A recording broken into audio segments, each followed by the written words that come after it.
وسهلا يا رمضان شهر التوبة والغفران مرحبا بك رمضان رمضان نحمده ونصلي على رسوله الكريم اما بعد فاعوذ بالله من الشيطان الرجيم بسم الله الرحمن الرحيم رب اشرح لي صدري ويسر لي امري واحلل عقدة من لساني يفقهوا قولي۔ السلام علیکم ورحمۃ اللہ وبرکاتہ۔ ناظرین، پروگرام شہر رمضان کے سلسلے میں آپ کی خدمت میں حاضر ہوں۔ پچھلے پروگرام میں ہم نے اللہ کے ذکر کے بارے میں کچھ بات کی تھی۔ حقیقت یہ ہے کہ جس دل میں اللہ کی یاد ہو اور جس زبان پر اللہ کا ذکر ہو اور جو کائنات میں غور و فکر کرنے والا انسان ہو، وہ اپنے آس پاس سے غافل نہیں رہ سکتا۔ وہ لازماً اللہ کی مخلوق اور اللہ کی کریشن کے بارے میں ایک مثبت سوچ رکھتا ہے۔ جو ذکر کرنے والا ہے وہ بندوں کی خدمت کرنے والا بھی ہوگا، اور جو اللہ کی خاطر بندوں کی خدمت کرے وہی دراصل اللہ کا محبوب ہوتا ہے۔ رمضان کو شہر المواسات بھی کہا گیا ہے، جس کا معنی یہ ہے کہ ایک دوسرے کی ہمدردی اور غمخواری کرنے کا مہینہ۔ ہمارے دین کا حسن یہ ہے کہ اس میں اللہ کی عبادت یا حقوق اللہ اور حقوق العباد ان دونوں کو الگ الگ نہیں کیا گیا، بلکہ یہ ہینڈ ان ہینڈ چلتے ہیں۔ اللہ تعالیٰ کی عبادت کس لیے؟ تاکہ ہمارے اندر ایک قوت پیدا ہو کہ ہم بندوں کی خدمت کر سکیں، اور بندوں کی خدمت کس لیے؟ تاکہ ہم اللہ تعالیٰ کی محبت حاصل کر سکیں، اللہ کو راضی کر سکیں۔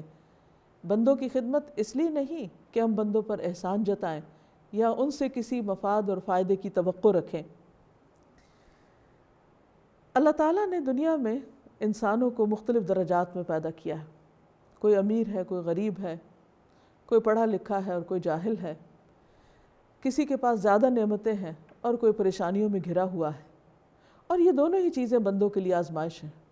جس کے پاس نہیں وہ بھی ایک امتحان میں ہے، لیکن جس کے پاس ہے وہ اس سے بھی بڑے امتحان میں ہے، کیونکہ اس پر لازم آتا ہے کہ وہ ایسے بندوں کی خاطرداری کرے، ان کی ہمدردی کرے، ان کی غمخواری کرے کہ جو کسی مشکل یا مصیبت کا شکار ہیں۔ بندہ مومن کسی کی تنگی، محرومی، پریشانی، دکھ اور بھوک دیکھ کر بے نیاز نہیں ہو سکتا، بے فکر نہیں ہو سکتا، بے غم نہیں ہو سکتا۔ وہ ایک حساس دل کا مالک ہوتا ہے۔ وہ جب کسی کو تکلیف میں دیکھتا ہے تو وہ اس کو محسوس کرتے ہوئے اس کی مدد کے لیے آگے بڑھتا ہے، اور یہ سب کچھ وہ کیوں کرتا ہے؟ اپنے رب کی رضا کی خاطر، کسی پر احسان جتاتے ہوئے نہیں۔ وہ کسی کو جب خوش کرتا ہے تو وہ خوش کرنا دراصل اللہ کو خوش کرنا ہوتا ہے، اور بندوں کو خوش کرنا یا بندوں کے دل میں خوشی پیدا کرنا افضل اعمال میں سے ہے۔ نبی صلی اللہ علیہ وسلم نے فرمایا، من افضل العمل ادخال السرور علی المؤمن یقضی عنہ دینا یقضی لہ حاجتا ینفس عنہ کربتا۔ بہترین عمل مومن کو خوش کرنا ہے، اس کا قرض ادا کرنا ہے، اس کی ضرورت پوری کرنا ہے، اس سے کوئی تکلیف اور سختی کو دور کرنا ہے۔ اور ایسا انسان جو بندوں کی خدمت کرنے والا ہو، وہ دن کو روزہ دار اور رات کو قیام کرنے والے کا درجہ پا لیتا ہے۔ تو آپ دیکھیے کہ رمضان میں یہ دو کام تو ہو ہی رہے ہوتے ہیں، اور اگر انسان اس کے ساتھ ساتھ بندوں کی خدمت کا کام بھی کرے تو نور علی نور، نیکیوں پر مزید نیکیوں کا اضافہ ہو جاتا ہے۔ اور مومن تو ہمیشہ اچھے کاموں کا حریص رہتا ہے، وہ کبھی بھی اللہ کی رضا کے کاموں سے تھکتا نہیں ہے، اور کبھی بھی یہ نہیں سمجھتا کہ اب اس نے بہت کچھ کر لیا۔ وہ سب کچھ کرنے کے باوجود یہ سمجھتا ہے کہ ابھی اسے اور بہت کچھ کرنا ہے۔ اور پھر دلچسپ بات یہ ہے کہ وہ کسی پر احسان نہیں رکھتا۔ وہ سمجھتا ہے کہ میں جو کچھ کسی کے لیے کروں گا دراصل اس کا فائدہ مجھے کو پہنچے گا۔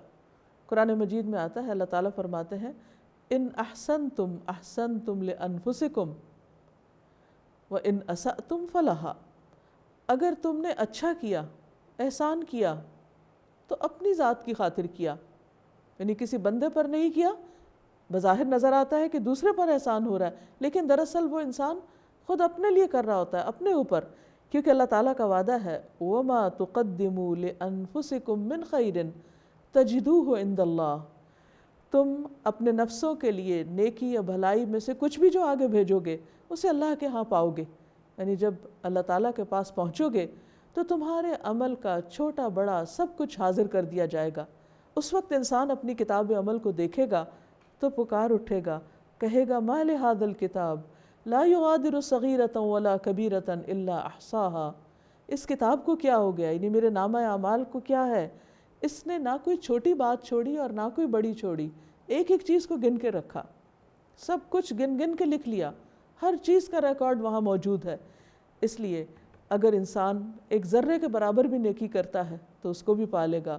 وَمَن يَعْمَلْ مِثْقَالَ ذَرَّةٍ خَيْرًا يَرَهُ وَمَن يَعْمَلْ مِثْقَالَ ذَرَّةٍ شَرًّا يَرَهُ، جو ذرے برابر نیکی کرے گا وہ اس کو بھی دیکھ لے گا، اور جو ذرے برابر برائی کرے گا اس کو بھی دیکھ لے گا۔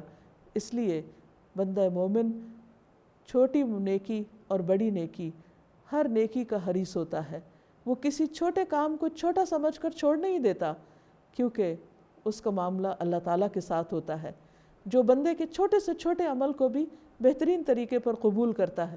ایک حدیث میں آتا ہے کہ بندہ جب رزق حلال میں سے اللہ کی خاطر ایک کھجور بھی صدقے میں دیتا ہے تو اللہ تعالیٰ اس کو اپنے دائیں ہاتھ سے لیتا ہے اور اس کو قبول کرتا ہے اور پھر اس کو بڑھاتا ہے، حتیٰ کہ ایک لقمہ احد پہاڑ برابر ہو جاتا ہے۔ یعنی چھوٹی سے چھوٹی نیکی بھی چھوٹی نہیں رہتی، وہ اللہ کے ہاں جا کر ملٹیپلائی ہو جاتی ہے اور بہت بڑھ جاتی ہے۔ جیسا کہ قرآن پاک میں آتا ہے مثل الذین ينفقون اموالهم فی سبیل اللہ کمثل حبۃ انبتت 7 سنابل فی کل سنبلۃ 100 حبۃ واللہ یضاعف لمن یشاء واللہ واسع علیم۔ ان لوگوں کی مثال جو اللہ کے راستے میں اپنے مال خرچ کرتے ہیں ایک دانے کی طرح ہے جس نے 7 بالیاں اگائیں اور ہر بالی میں 100 دانے ہیں، گویا ایک دانہ 700 دانے بن گیا، اور اللہ جس کے لیے چاہتا ہے اور بڑھاتا ہے، اور اللہ وسعت والا علم والا ہے۔ گویا اللہ سبحانہ وتعالیٰ بندوں کے حق میں بہت قدردان ہے، وہ ان کی معمولی چھوٹی سی نیکی کو بھی جب قبول کرتا ہے تو اسے کئی گنا بڑھا دیتا ہے۔ اس لیے بندہ مومن جو بھی بندوں کے ساتھ بھلائی کا کام کرتا ہے، خیر کا کام کرتا ہے، وہ صرف اور صرف اللہ کی رضا میں کرتا ہے، جیسا کہ ایک اور جگہ پر بھی آتا ہے وَيُطْعِمُونَ الطَّعَامَ عَلَى حُبِّهِ مِسْكِينًا وَيَتِيمًا وَأَسِيرًا، کہ وہ اللہ کی محبت میں کھانا کھلاتے ہیں، یعنی بھوکوں کو جو کھلاتے ہیں تو صرف اللہ کی خاطر، مسکین کو، یتیم کو، قیدی کو، اور ان کو کیا کہتے ہیں انما نطعمکم لوجہ اللہ، ہم تمہیں اللہ کی خاطر کھلا رہے ہیں، لا نرید منکم جزاء ولا شکورا، ہم تم سے کسی قسم کا کوئی بدلہ نہیں چاہتے، شکریہ تک نہیں چاہتے، یعنی اتنے بے لوث ہو کر، سیلف لیس ہو کر صرف اور صرف اللہ کی رضا کے لیے خرچ کرتے ہیں۔ ایسے لوگوں کی جزا اللہ تعالیٰ کے پاس ہے، اور اس نے ان کے لیے ان کی آنکھوں کی ٹھنڈک کے کیسے کیسے سامان رکھے ہیں یہ اللہ ہی جانتا ہے، اور یہ سب ان کو اس دن دیے جائیں گے جب وہ اپنے رب سے ملاقات کریں گے۔ وآخر دعوانا ان الحمد للہ رب العالمین۔ السلام علیکم ورحمۃ اللہ شهر وبرکاتہ۔ التوبة والغفران مرحبا بك رمضان رمضان